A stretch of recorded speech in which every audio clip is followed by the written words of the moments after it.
Welcome to Part 2 of Automation Direct's series on setting up IOLink communications with the Productivity PLC. The previous video provided an overview of the demonstration. Click here for that video. Open the latest version of the Productivity Suite software and start a new project. In this demonstration, we'll be featuring the P2-622 CPU mounted in a 4-slot chassis. To build this program, let's incorporate some pre-made tasks from the task library we downloaded in the first video. Start by pulling in the task library itself. In the Task Management window on the left side of the screen, find Task Library and right-click. Select Import Group. Navigate to the unzipped P-Suite Integration Stride MIR IOL folder. Select the library AutomationDirect IOLink.adtkl. You'll now see a number of tasks have populated your task library. At the top of that list, under the AutomationDirect IOLink folder, find tasks IOLink data mapping and call device code. Drag each of these into the Run Every Scan folder under Tasks. A dialog box will let you know the program has created all the tags required by each task. Click OK for each. The rest of these tasks are device-specific, and as mentioned, for this demonstration we'll be using two devices, the Verma eSign stack light and the Wengler OPT2133 photo eye sensor.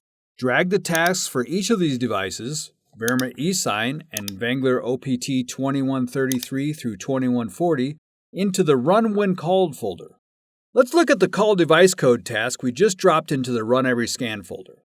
We'll need to tailor the code here to the specific devices we'll be talking to. As downloaded, the task is set up for use with the MIR Electronic DIO hub. We'll change this, but before we do, let's break down what is happening in the code. In the first instruction, data from a source structure tag, DIO hub, is copied to a destination structure, call MIR MVP. The tag DIO hub is what we'll call a program instance of the call device structure, meaning that this is the copy or instance of the data that our ladder logic will monitor and manipulate.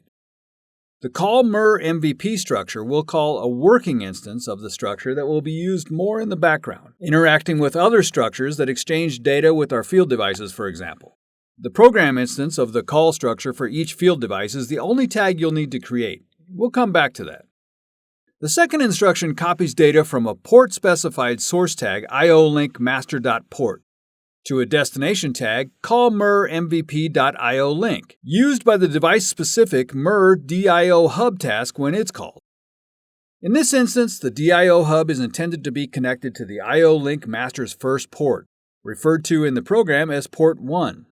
When you're using different ports, you will need to change the reference here.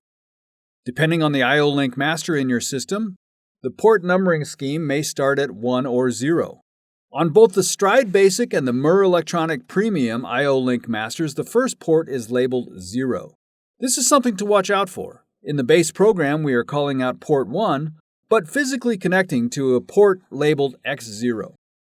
The third instruction calls the device task where the data loaded into the working structures in the first two instructions is exchanged with data from other structures being communicated back and forth with the IOLink master through the Ethernet IP process.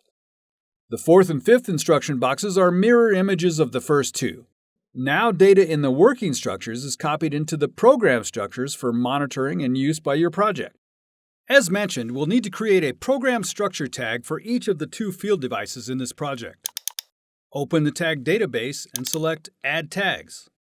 Let's call the first new tag Stack Light for the Verma eSign. Select User Structure. In the list that populates, select Verma eSign.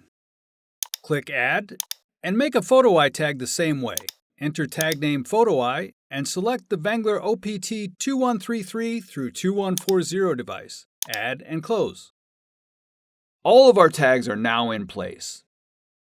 In the Call Device Code task, we'll finish the ladder setup. In each of the 5 instruction boxes, make the changes specific to our devices as shown.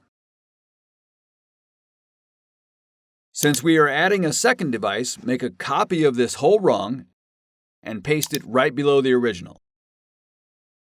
Modify this rung for our photo eye. Keep in mind, this device will be connected to the second port of the IOLink master. Our ladder is now all set up. In the next video, we'll set up the Ethernet IP side of things and put the whole thing together. Click here for video 3. Click here to check out Automation Direct's range of IOLink capable products.